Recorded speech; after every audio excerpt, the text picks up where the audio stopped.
കൈലാസഗോപുരം. രചന മിത്രാബിന്ദ. അവതരണം സാലിം കരുളായി. പാർട്ടിയൊക്കെ കഴിഞ്ഞ് കാശിയും പാറും തിരിച്ചെത്തിയപ്പോൾ നേരം 11 മണിയായിരുന്നു. അപ്പോഴേക്കും പെണ്ണാക്കി ക്ഷീണിച്ച അവശയായിരുന്നു. സാരിയൊക്കെ മാറ്റിയ ശേഷം വേഗം പോയി ദേഹം കഴുകി വന്ന ശേഷം അവൾ പോയി കിടന്നു. എടാ, നീ ഉറങ്ങിയോ? എന്തേട്ടാ? ഒന്നുമില്ല, ഞാൻ കുളിച്ചിട്ട് വരാം. കുളിച്ച് വന്ന് അനങ്ങാതെ കിടന്നു, അതാ നല്ലത്. ഓ പിന്നെ ഓക്കെ, വെറുതെ മോളെ കൊതിപ്പിക്കാൻ തുടങ്ങിയിട്ട് കുറച്ച് ദിവസമായി. അവൻ ഡ്രസ്സെല്ലാം മാറ്റിയ ശേഷം ഒരു ടവലെടുത്ത് കൊടുത്തു. പാറു, ഉറങ്ങിയേക്കില്ലേ? ഒരു 10 മിനിറ്റ്. അപ്പോഴേക്ക് പെണ്ണെന്ന് മൂളി. കുളിച്ചു കഴിഞ്ഞ് കാശി വേഗത്തിൽ ഇറങ്ങി വന്നു. തലമുടി ജീവിക്കൊണ്ട് നിന്നപ്പോഴാണ് പാറു കൊടുത്ത ഗിഫ്റ്റിന്റെ കാര്യം അവന് ഓർമ്മ വന്നത്. പെട്ടെന്ന് അവൻ ചെന്ന് മാറിയിട്ട് പാൻറ്റിന്റെ പോകിൽ തപ്പി നോക്കി. ചെറിയൊരു ബോക്സ് ആയിരുന്നത്. അവൻ മെല്ലെ അത് തുറന്നു നോക്കി. പ്രഗ്നൻസി ടെസ്റ്റിന്റെ ഒരു സ്ട്രിപ്പ്, അതിൽ ഡാർക്ക് റെഡ് കളറിൽ 2 വരകൾ. പാറൂട്ടാ! ഒരൊറ്റ അലർച്ചയായിരുന്നു അവനപ്പോൾ. പാറു ഞെട്ടി കണ്ണു തുറന്നതും തൻ്റെ അണിവയറിന്റെ ഭാഗത്ത് ടോപ്പ് പിടിച്ച് മേൽപോട്ട് ഉയർത്തിയ ശേഷം അവിടെ നോക്കുന്ന കാശിയായിരുന്നു കണ്ടത്. ഒപ്പം അവൻ്റെ ചുടുകണ്ണീർ അവളുടെ നാഭിച്ചുഴിയിലേക്ക് പതിഞ്ഞു. അച്ചയുടെ മുത്തേ! കാശി മുത്തങ്ങൾ കൊണ്ട് അവളുടെ അണിവയറിനെ മൂടിയപ്പോൾ പാറു ഒരു പുഞ്ചിരിയോടെ ഇരുന്നു. കാശേട്ടാ, ഇതെന്തിനാ കരയുന്നേ? അവൻ്റെ മുഖം പിടിച്ച് മേൽപോട്ട് ഉയർത്താനും പഠിച്ച പണി 12 നോക്കിയെങ്കിലും പാറുവിന് കഴിഞ്ഞില്ല. അത്രമേൽ ഒട്ടിച്ചേർന്ന് കിടക്കുകയാണ് അവൻ. അച്ഛനും മോളും കൂടി കിന്നാരം പറയുവാണോ? ഇങ്ങോട്ട് എഴുന്നേറ്റ് വാ മനുഷ്യ. ഈക്കുറി പാറു ദേഷ്യപ്പെട്ടു. എവിടെ കാശുണ്ടോ അനങ്ങുന്നു? ദേട്ടാ, എനിക്ക് നാടുവേദനിക്കുന്നു, മാറിക്ക് എങ്ങട്. അത് കേട്ടതും അവൻ അവളുടെ നഗ്നമായ അയലവരിൽ നിന്നും മെല്ലെ മുഖം ഉയർത്തി. കുറുമ്പോട് കൂടി തന്നെ നോക്കിയിരിക്കുന്ന അവളെ അവൻ ആദ്യമായി കാണും പോലെ നോക്കി. എന്താ, എന്തിനെങ്ങനെ നോക്കുന്നേ? പാറു ചോദിച്ചു. കാശിയാണെങ്കിൽ പാറുവിൻ്റെ മുഖം തന്നെ കൈക്കുമ്പിളിലെടുത്തു. എന്നിട്ട് ആ നെറുകയിലൊരു മുത്തം നൽകി. ഇത് എപ്പറഞ്ഞേ? ഇത്ര നേരായിട്ട് നീ പറഞ്ഞില്ലല്ലോ പെണ്ണേ. ഇന്ന് കാലത്തെ ഞാൻ നോക്കിയേ, എന്നൊരു സർപ്രൈസ് ആവട്ടെ എന്ന് കരുതി, അതാ പറയാൻ വൈകിയേ. എത്ര ഡേയ്സ് മിസ്സായി? 6 ഡേയ്സ്. ജസ്റ്റ് ഇന്നലെ ഒരു ട്രിപ്പ് വാങ്ങി കൊണ്ടുവന്നു. മോർണിംഗിലുള്ള യൂറിൻ കളക്ട് ചെയ്യാനാണ് ആ ഷോപ്പിലെ ലേഡി പറഞ്ഞത്. എന്നാൽ നിനക്ക് എന്നോട് കാലത്തെ പറയായിരുന്നു. അപ്പോൾ പറഞ്ഞാൽ പിന്നെ നമ്മുടെ മീറ്റിംഗ് പ്രോഗ്രാം ആകെ കൂടി ബഹളത്തിനിടയിൽപ്പെട്ട് പോകുമെന്ന് കരുതി, അതുകൊണ്ടാണ് വൈകിയേ. എന്നാലും എനിക്ക് കൺട്രോൾ ചെയ്യാൻ പറ്റിയില്ല, അതുകൊണ്ടാണ് ഗിഫ്റ്റ് പേപ്പറിൽ പോയിക്കൊണ്ട് വന്ന് തന്നേ. എടാ, എൻ്റെ സ്വപ്നം അത്. ഞാൻ അത്ഭുതപ്പെട്ടു പോയി ഏട്ടാ. ഏട്ടാ അത് പറഞ്ഞപ്പോൾ ഞാൻ കരഞ്ഞതുപോലെ. അതുകൊണ്ടാ. കല്ലുവിൻ്റെ കാര്യം അറിഞ്ഞപ്പോൾ എനിക്ക് ശരിക്കും സന്തോഷവും സങ്കടമൊക്കെ ആയിരുന്നു. ഞാൻ സ്വപ്നം കണ്ട എൻ്റെ കുഞ്ഞുവാവ ഡേ ഈ നെഞ്ചിലിങ്ങനെ ഒട്ടിച്ചേർന്ന് കിടക്കുന്നു. നിന്നെപ്പോലെ തന്നെ കുഞ്ഞുവാവ, നിറയെ മുടിയും വിടുന്ന കണ്ണുകളും. ഓ, ഇത്ര മാത്രമേ കണ്ടു? അപ്പോൾ കുഞ്ഞിന് ഏകദേശം എത്ര വയസ്സ് പ്രായം ഉണ്ടായിരുന്നു? പാറുവിന് അതിശയമായി. ചെറിയ കുട്ടിയാ, ഏകദേശം ഒരു 6 മാസം പ്രായം. 6 മാസം പ്രായമുള്ള കുട്ടിക്കാണോ നിറയെ മുടിയും വിടുന്ന കണ്ണുകളൊക്കെ? എൻ്റെ കാശേട്ടാ, ഇതൊന്നും മറ്റവരോട് പറയരുത് കേട്ടോ. നിനക്ക് ഇഷ്ടമുണ്ടെങ്കിൽ വിശ്വസിച്ചാൽ മതി. എന്തായാലും 10 മാസം കഴിയുമ്പോൾ എൻ്റെ കുഞ്ഞാവ് എത്തുമല്ലോ. പെൺകുട്ടിയാണോ അതോ ആൺകുട്ടിയാണെന്നൊക്കെ നമുക്ക് അറിയാലേ ഏട്ടാ. അതുകൊണ്ട് വെറുതെ ഒരുപാട് പ്രതീക്ഷകളൊന്നും വെച്ച് പുലർത്തരുത്. എന്തായാലും ഇത് പെൺകുട്ടിയാണ്, എനിക്ക് 100% ഉറപ്പാണ്. കാശി അവളുടെ വയറിന്മേലൊന്നും വലം കയ്യാൽ തഴുകി. കാശേട്ടാ, ഞാൻ പറഞ്ഞല്ലോ, അതൊക്കെ അപ്പോഴേ അറിയാൻ കഴിയൂ. ആൺകുട്ടിയായാലും പെൺകുട്ടിയായാലും നമ്മൾ 2 കൈകളും നീട്ടി കുഞ്ഞിനെ സ്വീകരിക്കും. ശരി തന്നെ, എൻ്റെ സ്വപ്നം പാലിക്കും. എങ്കിലത് പെൺകുട്ടിയാണ്. പിന്നെ ആരായാലും ശരി, ദൈവം നമുക്ക് നല്ല നേരത്തെ തന്നെയാണ് തന്നത്. അതുകൊണ്ട് ഈശ്വരൻ്റെ 1000 നന്ദി പറയുന്നു. അല്ലേ പാറൂട്ടാ? സത്യാനേട്ടാ, 4-5 മാസം മുന്നേ മുതൽ എനിക്ക് ഭയങ്കര ആഗ്രഹമായിരുന്നു നമുക്കൊരു കുഞ്ഞിനെ വേണമെന്നുള്ളത്. പക്ഷേ നമ്മുടെ പുതിയ പ്രൊജക്റ്റിൻ്റെ വർക്ക് തീരാത്തത് കൊണ്ട് എനിക്കാകെ ടെൻഷനായിരുന്നു. ഇതിപ്പോൾ എല്ലാം നമുക്ക് യോജിച്ച സമയത്ത് തന്നെ ഈശ്വരൻ തന്നു. അച്ഛയുടെ ചക്കരമുത്ത്. അവൻ വീണ്ടും കുനിഞ്ഞ് പാറുവിൻ്റെ വയറിൽ ഉമ്മവച്ചു. അച്ഛനോടും അമ്മയോടൊക്കെ വിവരം പറയണ്ടേ ഏട്ടാ? നാളെ ഹോസ്പിറ്റലിൽ പോയിട്ട് നമുക്ക് വീട്ടിലേക്ക് പോകാം. നേരിട്ട് തന്നെ പറയാം. എന്തേ? അത് മതി. ഏത് ഹോസ്പിറ്റലിലാണ് പറഞ്ഞു നമ്മൾ പോകേണ്ടത്? ഇപ്പം ആരോടൊന്ന് ചോദിച്ച് മനസ്സിലാക്കുന്നത്? കാശിക്കാകെ കൺഫ്യൂഷനായി. കല്ല് പോയ ഹോസ്പിറ്റലിൽ കാണിക്കാം. ആ ഹോസ്പിറ്റലിലെ ഗൈനക്കോളജി ഡിപ്പാർട്ട്മെൻറ്റ് വളരെ ഫേമസ് ആണെന്ന് അർജുൻ പറഞ്ഞു. അവൻ്റെ ഒരു ഫ്രണ്ട് അവിടുത്തെ ഡോക്ടറാണ്. എന്നാൽ പിന്നെ അവിടേക്ക് പോകാം അല്ലേ? നാളെ കാലത്ത് നമുക്ക് അർജുനെ വിളിക്കാം. കല്ലെന്ന് ചെന്നിട്ട് എങ്ങനെയുണ്ടെന്നൊക്കെ ഒന്നും കൂടെ ചോദിച്ച് മനസ്സിലാക്കാം. അവൾ പറഞ്ഞത് ബെറ്ററാണെന്നാ. ഇപ്പം തന്നെ വിളിച്ച് ചോദിക്കാം അല്ലേ പാറൂട്ടാ? വേണ്ടേട്ടാ, അവർ കിടന്ന് കാണും. നേരെ എത്രയെന്ന് നോക്കിയേ. അവൾ ക്ലോക്കിലേക്ക് വിരൽ ചൂണ്ടി.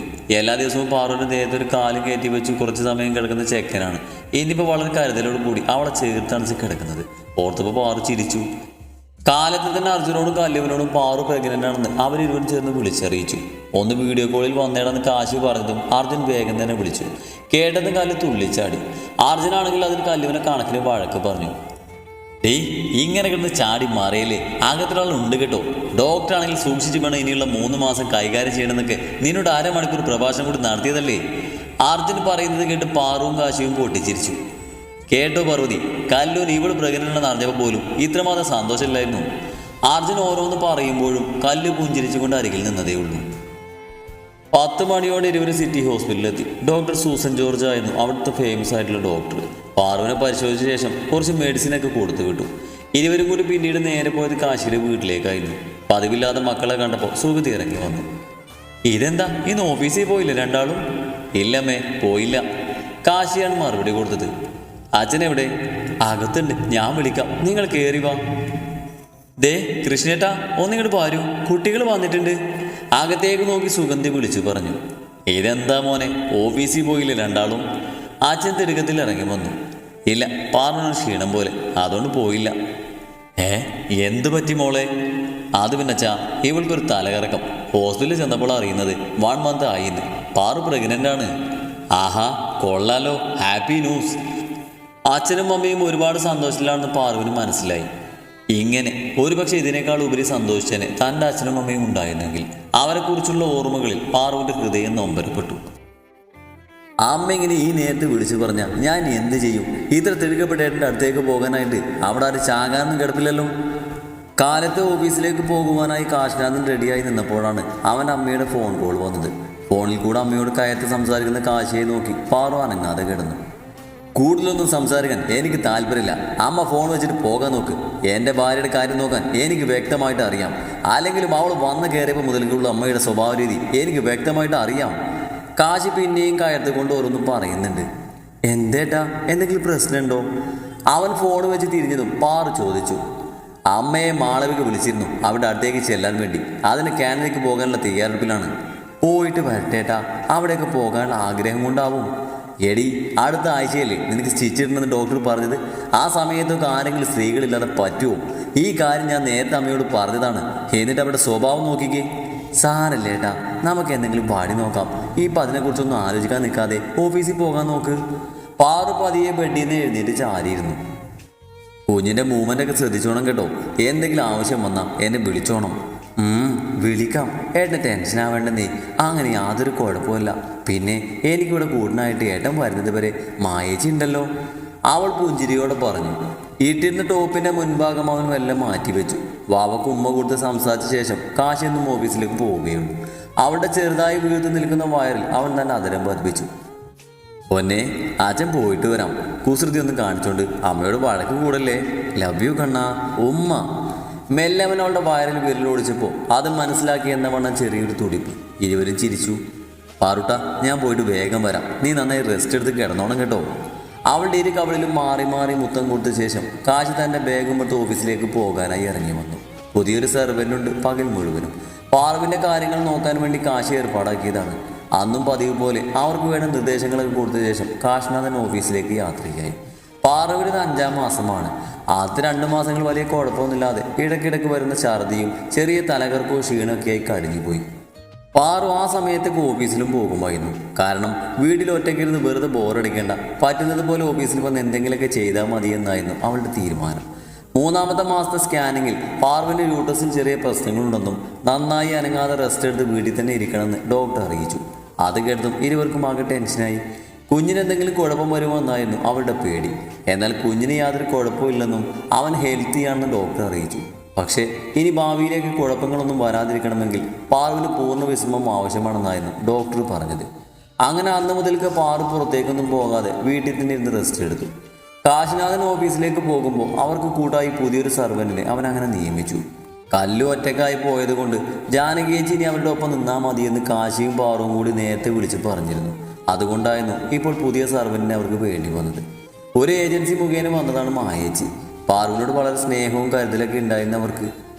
2 ആഴ്ച മുന്നേ 5-ാമത്തെ മാസത്തെ ക്യാനിങ്ങിലാണ് കാശിയോടും പാറുവിനോടും അവളെ നോക്കുന്ന ഗൈനക്കോളജിസ്റ്റ് ഒരു പ്രധാനപ്പെട്ട കാര്യം പറഞ്ഞത്. കുഞ്ഞുവാവ് ഉണ്ടാകുന്നത് വരെ പാറുവിൻ്റെ യൂട്രസ് സ്റ്റിച്ചിടേണ്ടി വരും എന്നുള്ള കാര്യം. സത്യം പറഞ്ഞാൽ പാറുവും കാശിയും ആദ്യമായിട്ടാണ് അങ്ങനെ ഒരു കാര്യത്തെക്കുറിച്ച് കേൾക്കുന്നത്. ഡോക്ടർ എന്താണ് ഉദ്ദേശിച്ച് വരുന്നതെന്ന് തങ്ങൾക്ക് അറിയില്ലെന്ന് പാറുവിനോട് പറഞ്ഞു. ഗർഭകാലത്ത് ഗർഭാശയമുഖം വളരെ നേരത്തെ തന്നെ ചുരുങ്ങാനും തുറക്കാനും തുടങ്ങുന്നത് വൈകിയുള്ള ഗർഭം അലസിക്കലിനോ അല്ലെങ്കിൽ മാസം തികയാതെയുള്ള പ്രസവത്തിന് കാരണമാകുന്നു. നേരത്തെ സ്വയമേയുള്ള അകാല പ്രസവവും ഒരു കുഞ്ഞിന് ഗർഭം ധരിക്കുന്നവരുമായ സ്ത്രീകളിൽ സർവിക്കൽ നീളം 25 മില്ലിമീറ്ററിൽ കുറവുള്ളവരിലും ഈ വിധ സർക്ലോ ചെയ്ത മാസം തികയാതെയുള്ള ജനനത്തെ തടയുകയും കുഞ്ഞിൻ്റെ മരണവും രോഗം കുറയ്ക്കുകയും ചെയ്യുന്നു. അതുകൊണ്ട് ഒരു സേഫ്റ്റിക്ക് വേണ്ടി അത്യാവശ്യമായിട്ട് നമുക്കിത് ചെയ്യാം. കാര്യങ്ങൾ സഹിതം ഓരോന്നും ഡോക്ടർ അവരോട് വളരെ മനസ്സിലാകുന്ന രീതിയിൽ വിശദീകരിച്ചു കൊടുത്തു. മിക്കവരും ഇത് ചെയ്യുന്നതാണെന്നും അനസ്തേഷ്യയൊക്കെ നൽകിയ ശേഷമാണ് സ്റ്റിച്ച് ഇടുന്നതെന്നും അങ്ങനെ വേദനയൊന്നും അറിയത്തില്ലെന്നും ഒക്കെ അവർ പറഞ്ഞു.